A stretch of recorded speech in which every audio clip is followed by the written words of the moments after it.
Right on the set, please. Here we go.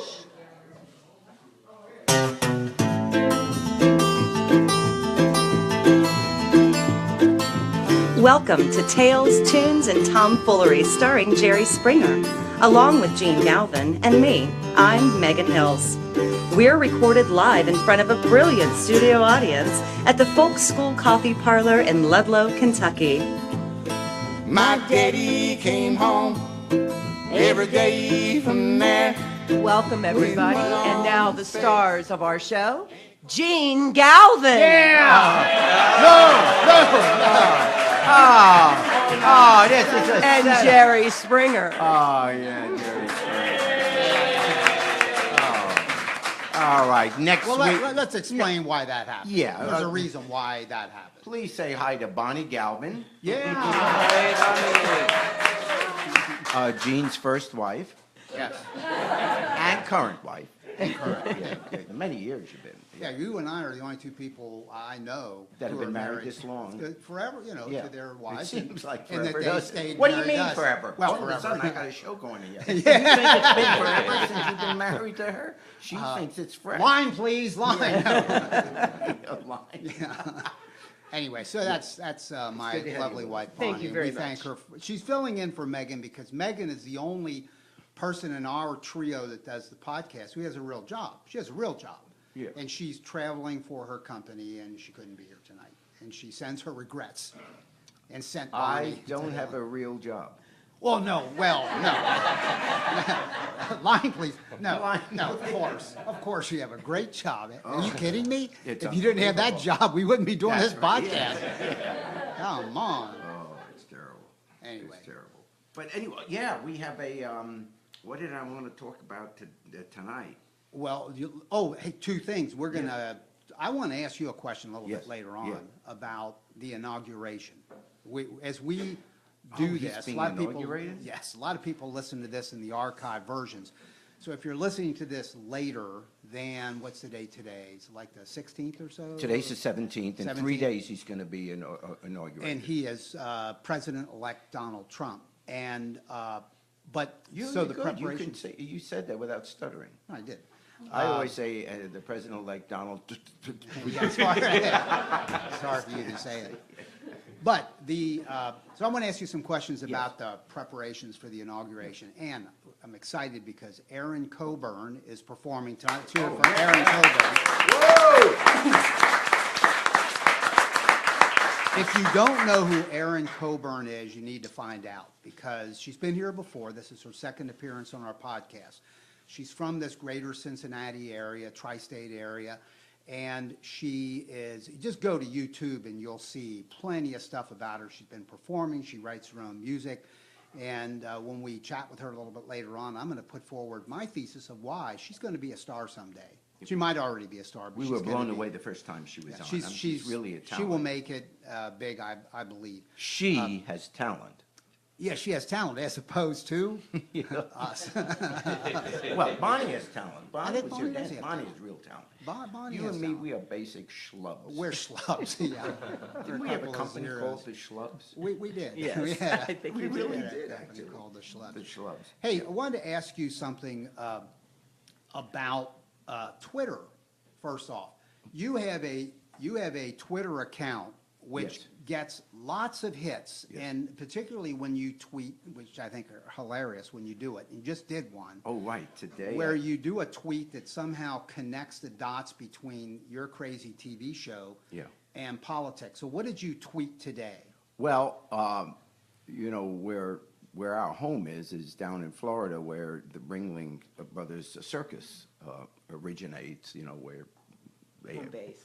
The home base is what it is, right, the home base. And anyway, they're going out of business now. They've announced that they're closing the circus after 146 years.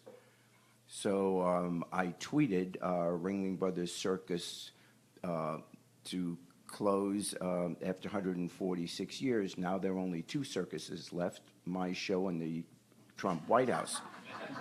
That's a good one. Sad. And then I put sad. That's a good one. So it's, I yeah, know, because I follow, I'm one of your followers, of which you have many, and our listeners, if you're not following Jerry on Twitter, you should. It's very interesting and entertaining. And you put out a tweet once after a debate in which you said Hillary Clinton belongs in the White House, Trump belongs on your show. That got went viral. like hundreds of thousands of both likes as well as about, well, several hundred thousand retweets too. Yeah, yeah, so So- that, yeah. Well, it's, a lot of people comment on what's going on politically, but if I make a comment politically and attach it to my show, that gives it a niche that, Correct. you know, a lot of the news stations kind of cover and stuff like that. So I'm aware of that. And, but, you know, he's started this tweet universe, in a Yep. sense, in terms of politics. And so, which raises a real question. And I'm not even sure, at my age, I forget what I talked about last week. But here's my concern about him having I think he has to give up his Twitter account the day he gets sworn in. Did And I- he says he's not. He said this week that he is not. This that he is plans to. crazy. Why are we not going nuts about this? And the reason why is not what he says, because, you know, he says things and people assume he's loony. But everything can be hacked. What if the terrorists hack his Twitter account? His Twitter account. It's the middle of the night, and someone hacks into, some terrorist, you know, hacks into his account and puts, there's been a nuclear leak in downtown Chicago. Please leave your homes at once. Yeah, that would be a great example, Jerry. Of what And could all of a happen. sudden, there'd be riots. Chaos, yeah. And, you know, and it's hacked. He didn't do it, but someone would hack, because millions of people that follow every tweet he has would assume, if Trump's telling us that it's, let's do it.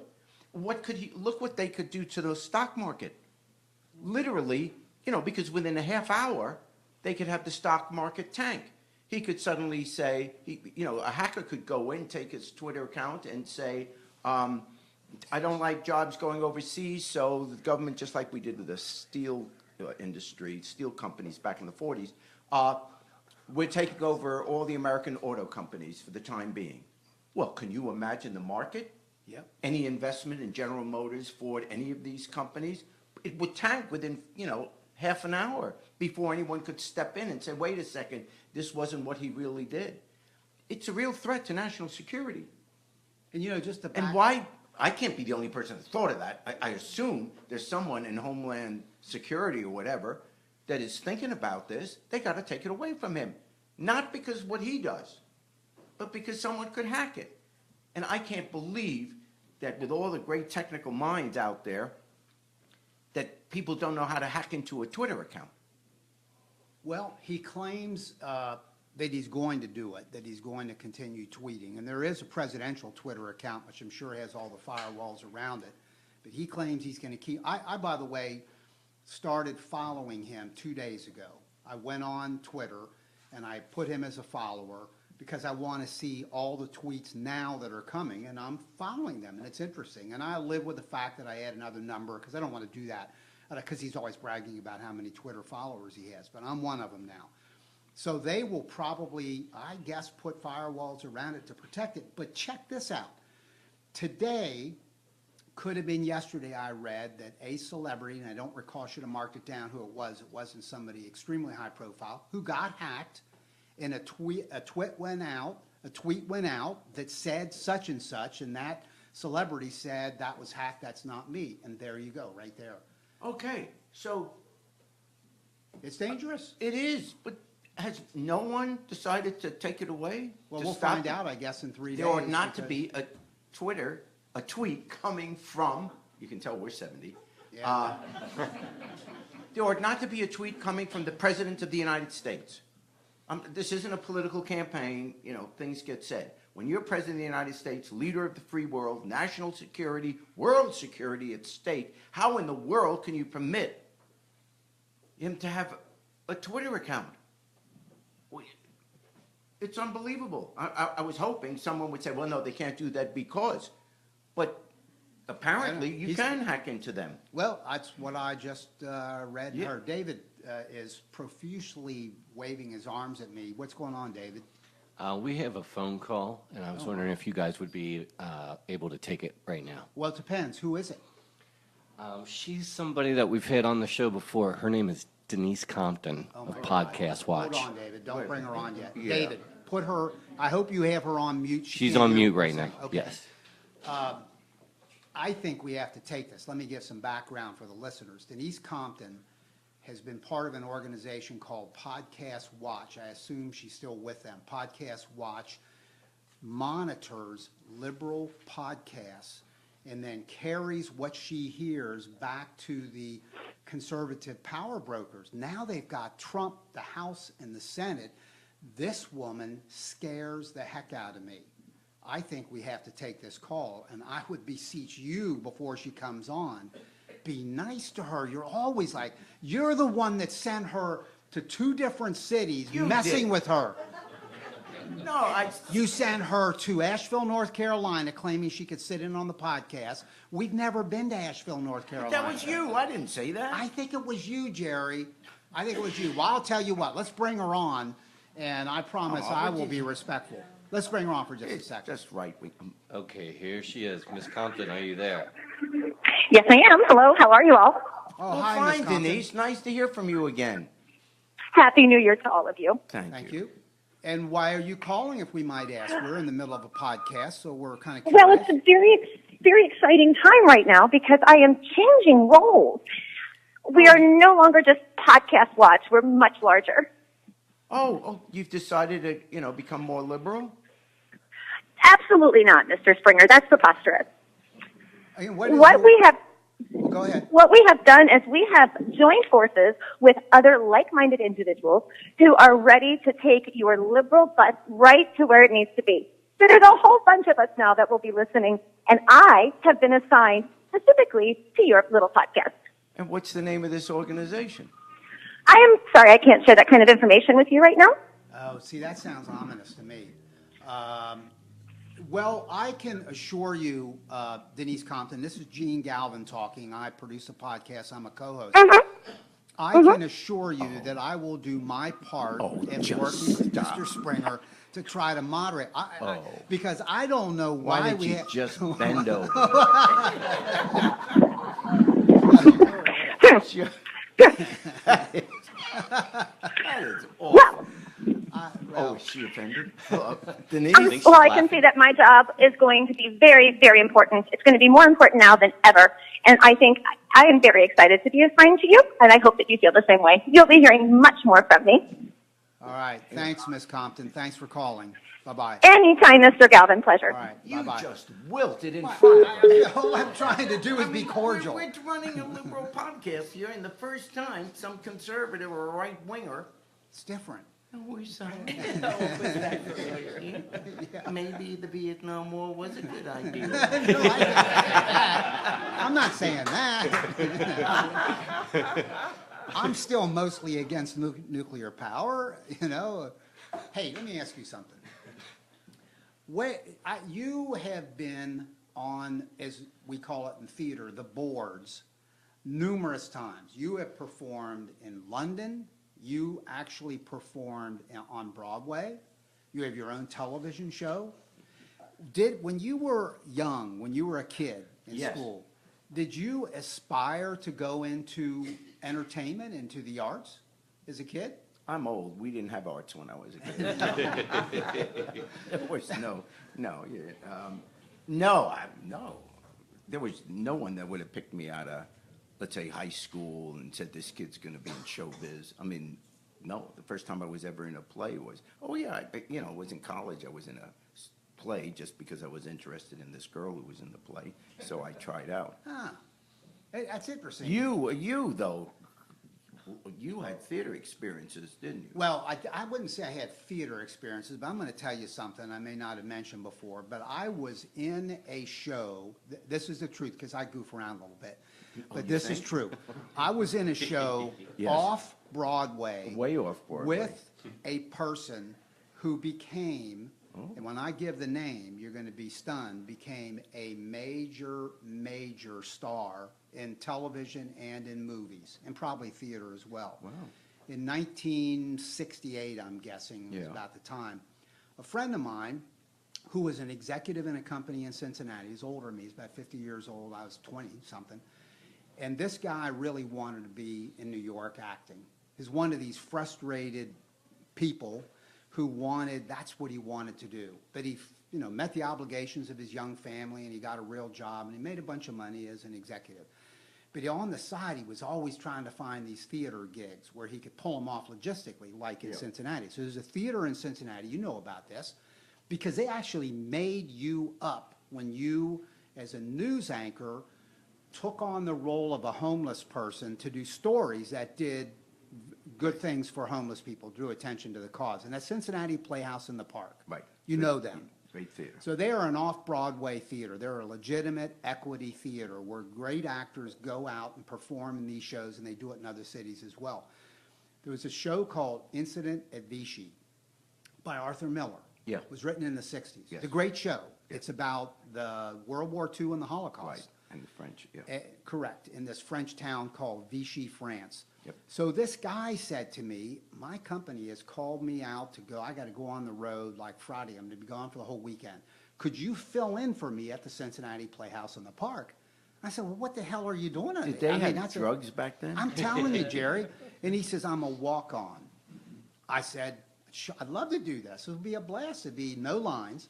He took me over, introduced me to the assistant director, who took me into the director. He was in the theater. He took one look at me. He said, he's fine, taking the wardrobe. Took me to wardrobe, got me sized up for a suit, a vintage suit of that era. Yeah. They told me, here's the stage door. Come back at this time on Friday. You're going to do a Friday night show. You're going to do 2 shows on Saturday, matinee evening, 2 shows on Sunday. I said, fantastic. Turns out I You was... had no lines. No lines. I was what was called a drag-on. At the end of Incident at Vichy, and it's a very depressing show, Jews are taken away to be exterminated. And the show ends with 5 more Jews being brought in and thrown onto these benches. And then we froze this terrified look, and boom, the lights went down. And that was it. I was on stage for 10 seconds at the most. I went to the theater. I hung out with all these New York actors for 3 days, and this one guy who was the star of the show, I really And didn't know who he he was. had no lines. The star of the show? Yeah. He had a whole lot of lines. Someone else. So you weren't Yeah. filling in for him. Oh, hell no. No. So I was just a drag on. Yeah. So I was hanging out with this actor. He, in later days, reminded me of you because he was becoming a star and was, significant back then in theater. But he's just like a regular guy. He would kind of BS with anybody, and you're that way as well. You're very gracious, and you're not faking it. You just hang out with people. The show, I remember when we went up for curtain calls, because I would say, just being me, like, when everybody step back when I take my bow, and they're all laughing, Yeah. like, So, you know who it was? It was the Fonz. Really? Fonzy. Oh, Henry yeah. Winkler. You That was in a the show. Fonz. When I do resumes now, I always list him as a reference. Fonzie.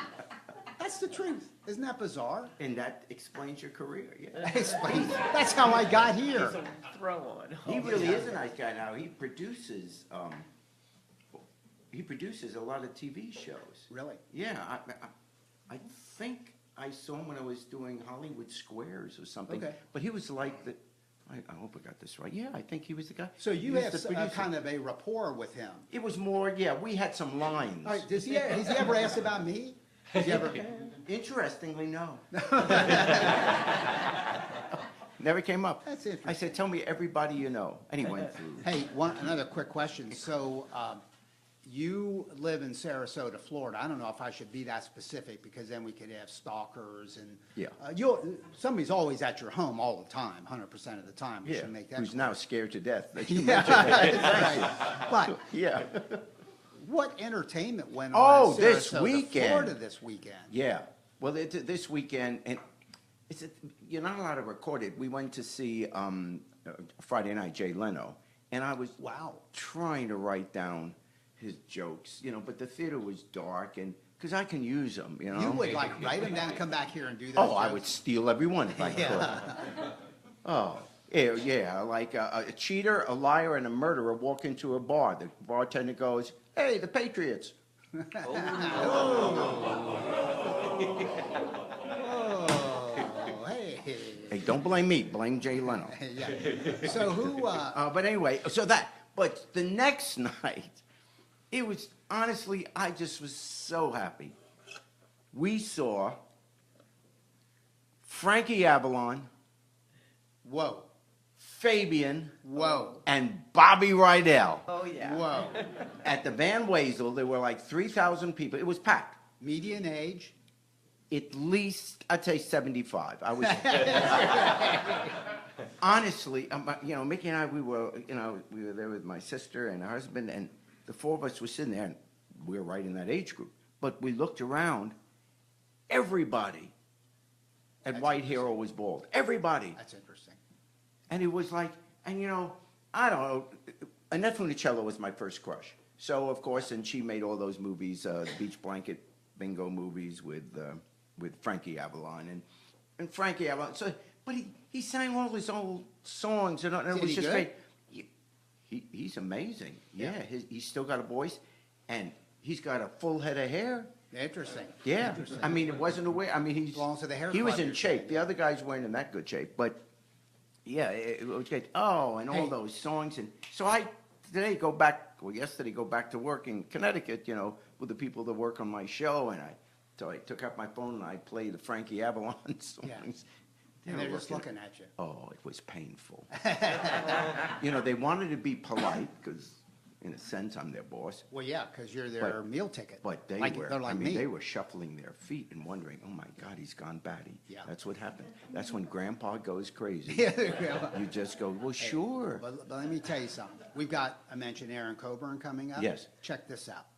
So today, I've got this 9-year-old granddaughter, and I'm driving her to dance class, and I said, her name's Josie, and I said, Josie, you got to meet Aaron Coburn. The reason is she's like 15 years old, so you're 9, not a whole lot older than you, and she is driven like you are about the entertainment field. We're going to talk to Aaron about that when she comes up in a few minutes. And I said, go on YouTube. She was sitting in the back of the car, and she had her iPod with her. She went to YouTube. How'd she spell her name? I gave it to her. She pulled it up. She hit the play button, and Aaron Coburn was singing Shake, Rattle, and Roll. Oh, sure. And that song is from the mid-'50s. That Yeah. was one of the early iconic rock songs, Yeah. even before Fabian, Frankie Avalon, Yeah. etc. Here's the point. It's a great old song. It's a great old blues/R&B song. And you got Aaron Coburn singing that song. I love that. Yeah, they're Because getting- that that is music true. then gets passed on, at least that style easily gets passed on to Aaron, who I hope someday kids will stand on her shoulders and they'll pick up that song and the songs that she writes. And they'll give it their own. And they'll make their it own cool. twist. Yeah. Because let me tell you, my granddaughter, Josie, did not listen to that and say, oh, it sounds old. That's some old person song. No, she was digging what she was Yeah. hearing because Aaron has her style of doing that old blues song. Yeah.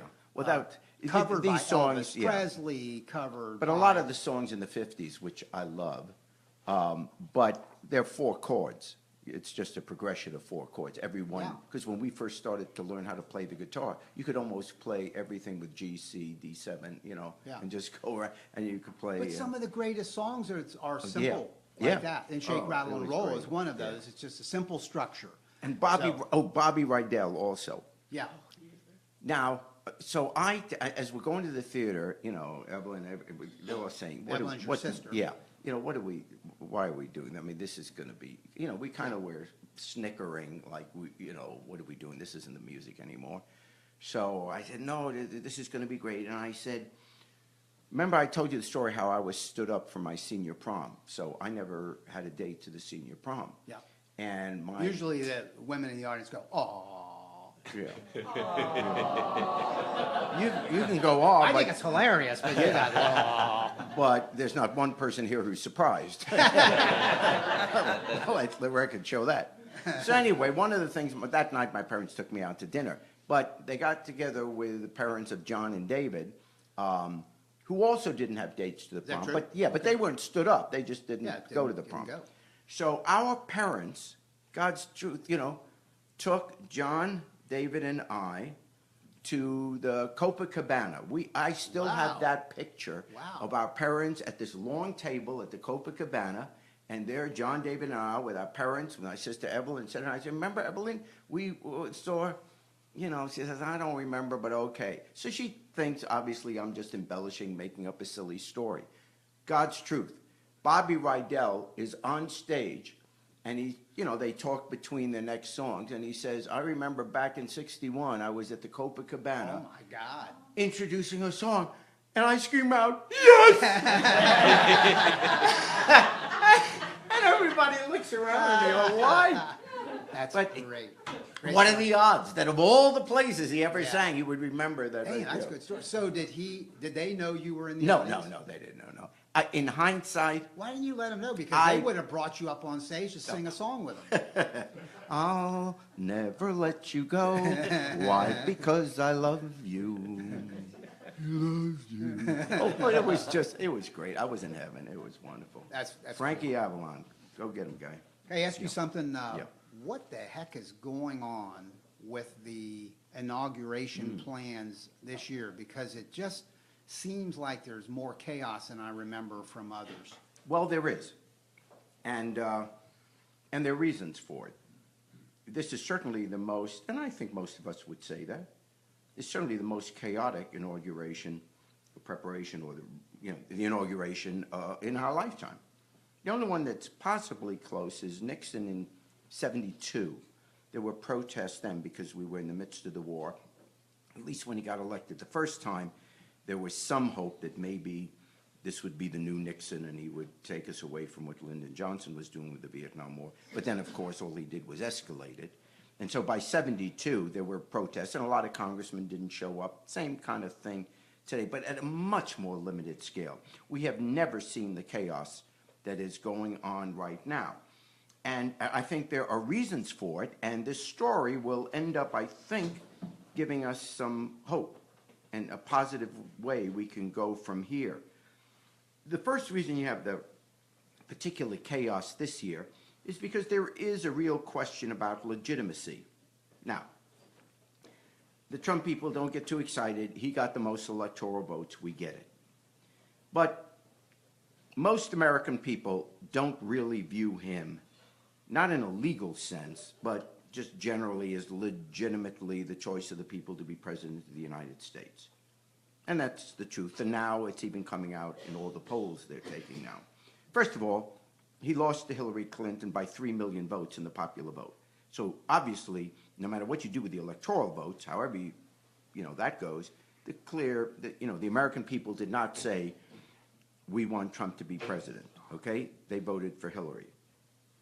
Second thing is, there's the question of the Russian interference, which all the intelligence agencies now say, and Trump even kind of admitted, as much of admission you'll get from him, that the Russians did have an influence on the election, that they interfered, that they hacked into trying to defeat Hillary Clinton and win it for Donald Trump, to the point that there's even now an investigation going on, or will be going on, as to whether or not the Trump people were in communication involved in getting Hillary, in other words, hacking Hillary's accounts, the Democrats' accounts. Were they involved in this? That, of course, would be a serious crime which would lead to impeachment. There'd be no question about that. Using a foreign power to win an election, that would get you impeached. So there will be an investigation of that. So that raises the legitimacy question again. Then, of course, Comey, the FBI director, 11 days before the election, coming out and saying, oh, we're reopening the investigation on the emails, which has never been done before. You don't announce. First of all, you don't ever do it right before an election. And secondly, the FBI traditionally never announces when there's an ongoing investigation. And in fact, Comey even said that in hearings last week. When asked whether or not there's an investigation going on about the Russian hacking, Comey says, well, we don't say whether we're investigating anything. I mean, how could he say that? Excuse me? And then, as it turned out, they were wrong. There was no grounds for an investigation, for bringing up the investigation against Hillary. They were wrong on that. So that raises more questions. So the question about the legitimacy of Donald Trump is, one, he didn't win the popular vote, substantially didn't win it, 3 million votes. That's not a nail-biter. And secondly, there's a question about whether it was an honest election based on Russian hacking, based on Comey getting involved. And now we see the poll that came out yesterday, only 37% of the American people approve of Trump's performance now going into the presidency. 37%. This is the honeymoon period.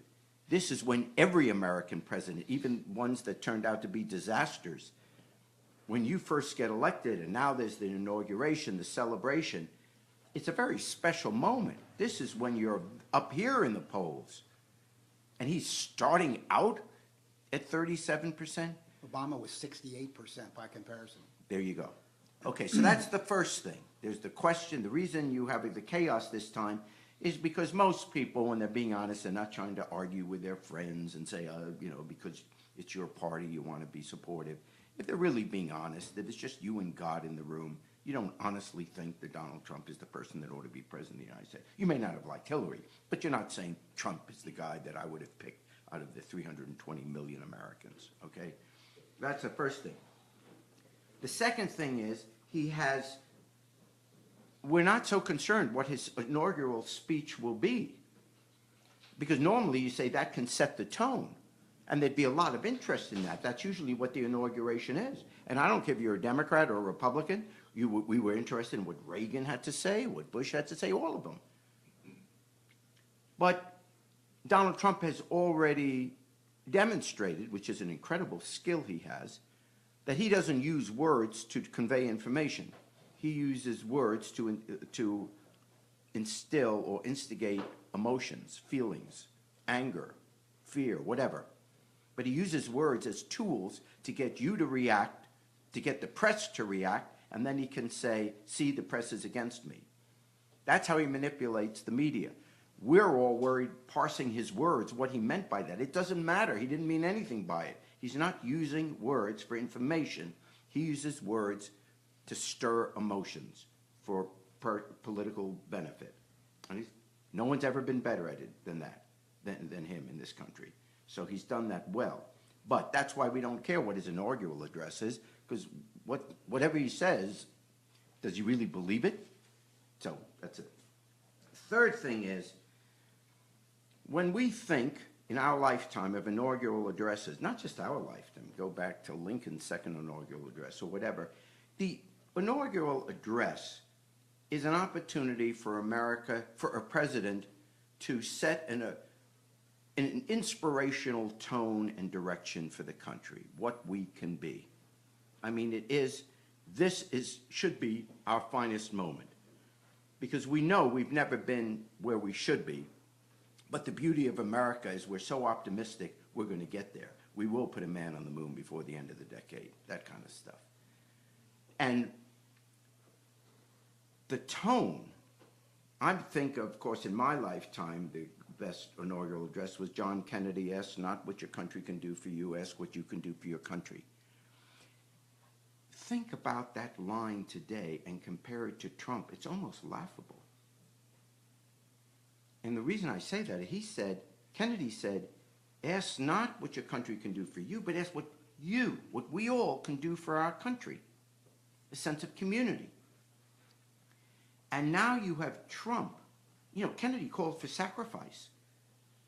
We're all going to sacrifice, but we're going to make it. We're all in this together. Now we have a guy who will be sworn in as president who has stated unequivocally that he will not sacrifice for our country. He has said, I will not give up my investments, my property, whatever. I'm not going to put it in a blind trust. It's mine. I'm not going to give it up. I'm not going to sacrifice. And I will not show you my tax returns. They're private.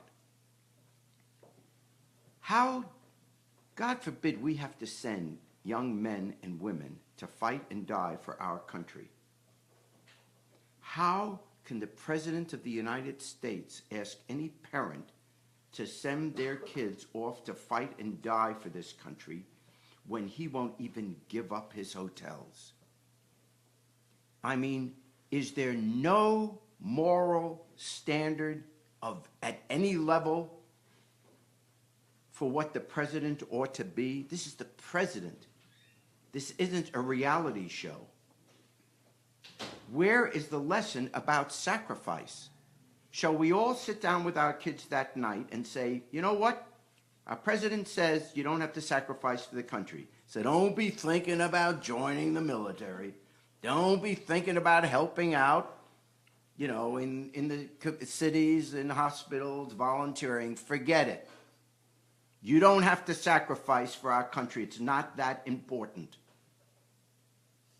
Why isn't the press challenging Trump on that? Because the first time he starts saying we're going to send our young men and women overseas to fight, that better be the challenge. How dare, get someone else to ask them to go. Not you, Trump. You will not sacrifice for our country. You won't give up your hotels for America? Really?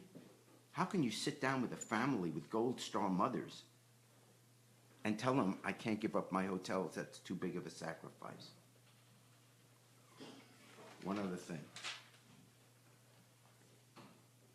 Because of all this, we just don't, even if you like Trump, you think, oh, he's kind of cool, man, he's really telling it like it is, whatever. Even if you're that kind of, there's not really this great respect for him.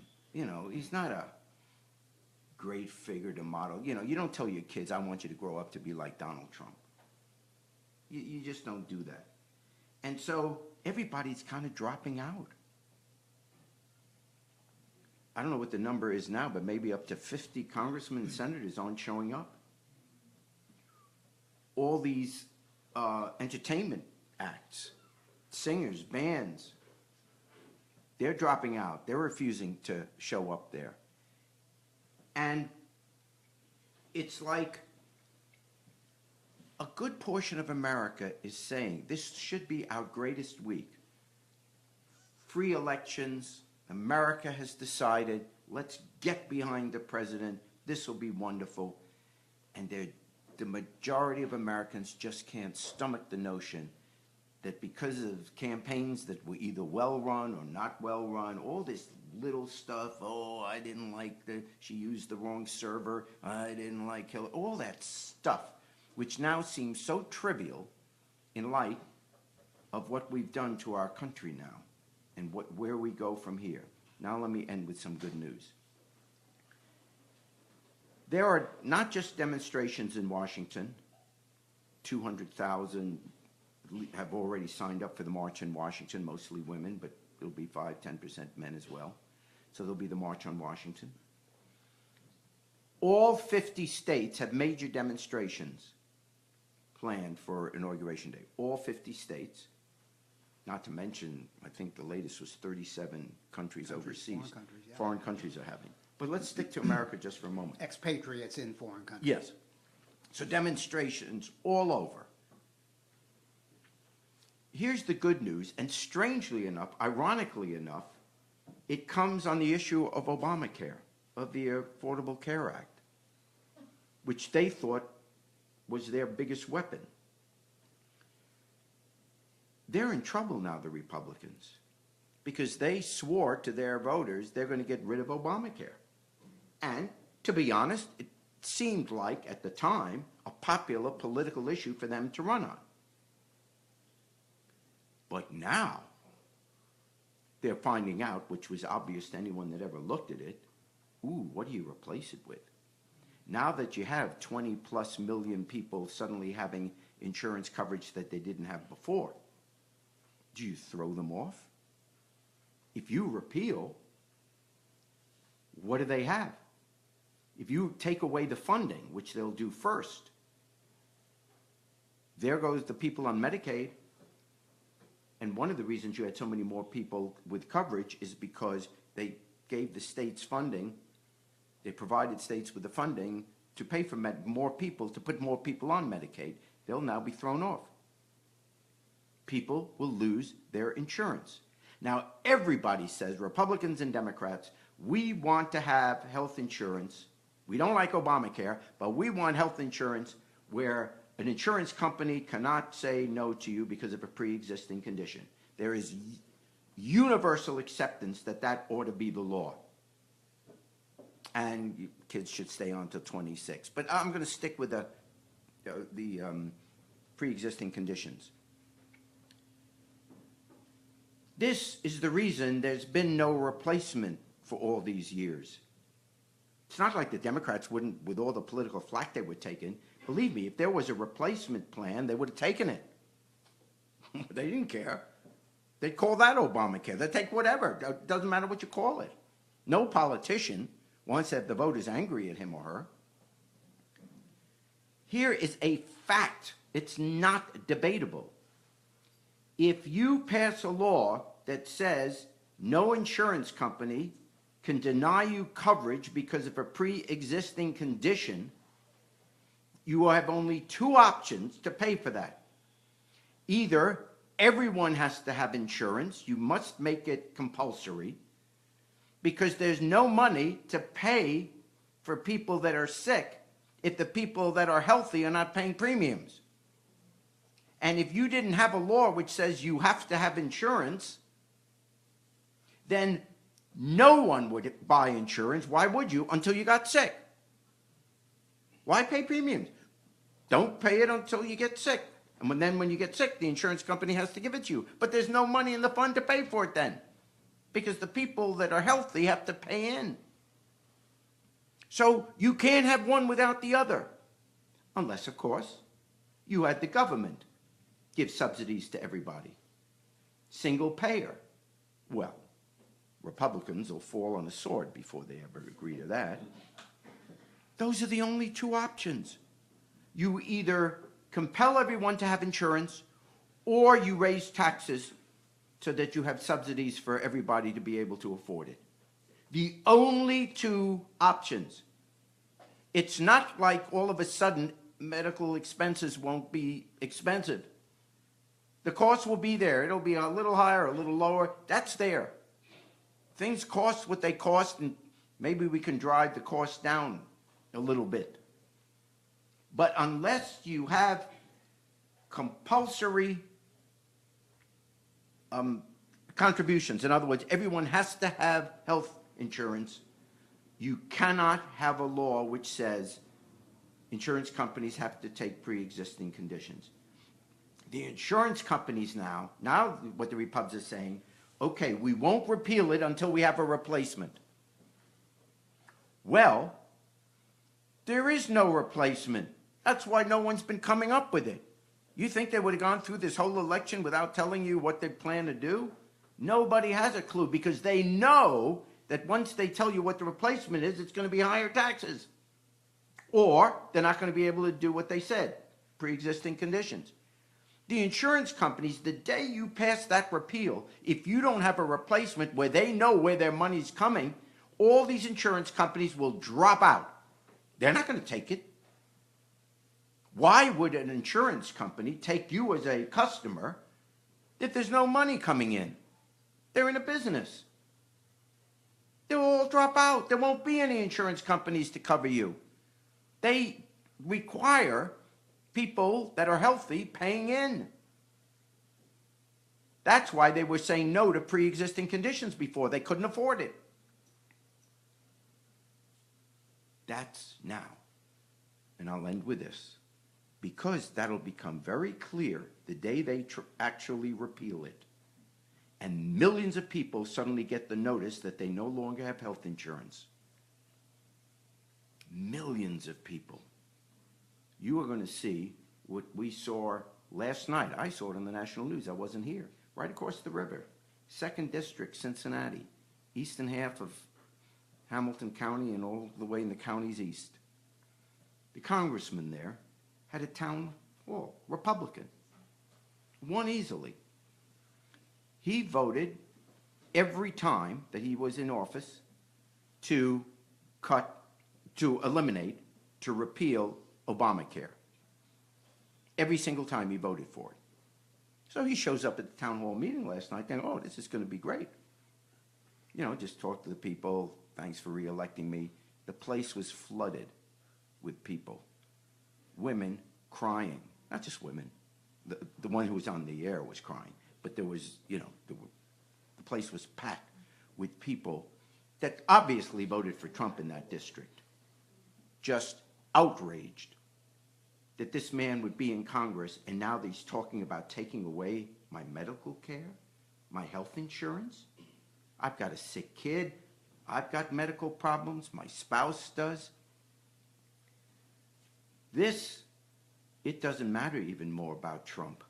I'm telling you, 2018, if you're worried about what's going to happen now, 2018 is your leverage.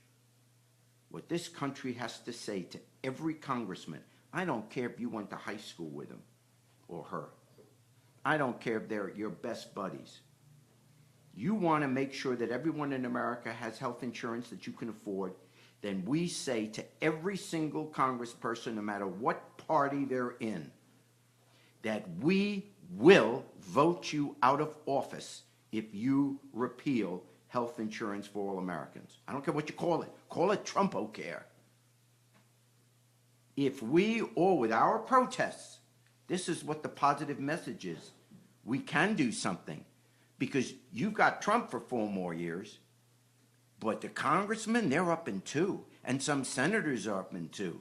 Believe me, they don't want to keep coming to meetings where people storm the meetings saying, how dare you take away my insurance? I promise you, we will block that from happening if we see this as the new battleground. That is how we stop what is happening in government today. Yeah. Springer for governor in both Kentucky and Ohio. I want to be governor of 2 states. 2 states. And what I would do, and then I'd merge it together, and the river would become like a lake in between. Yeah, there you go. And Ms. Compton, if you're listening, this is Jene Galvin. Notice I was very quiet during all of that. Let's bring up Erin Coburn. Here we go.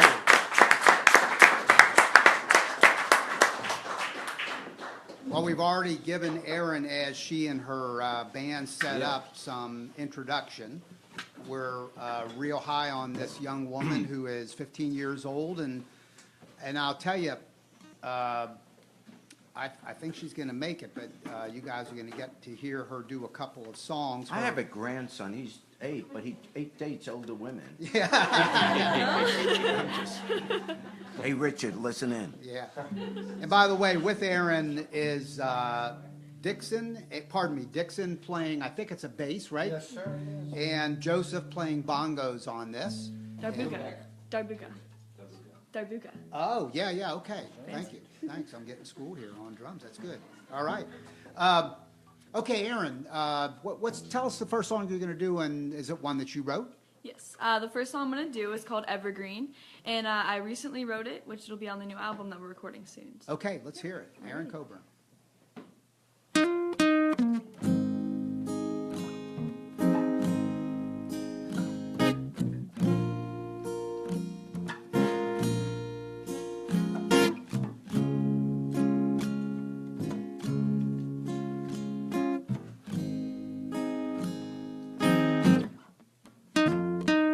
Evergreen, evergreen, evergreen, take the lead. Just watch me forever green. Evergreen, I'm the queen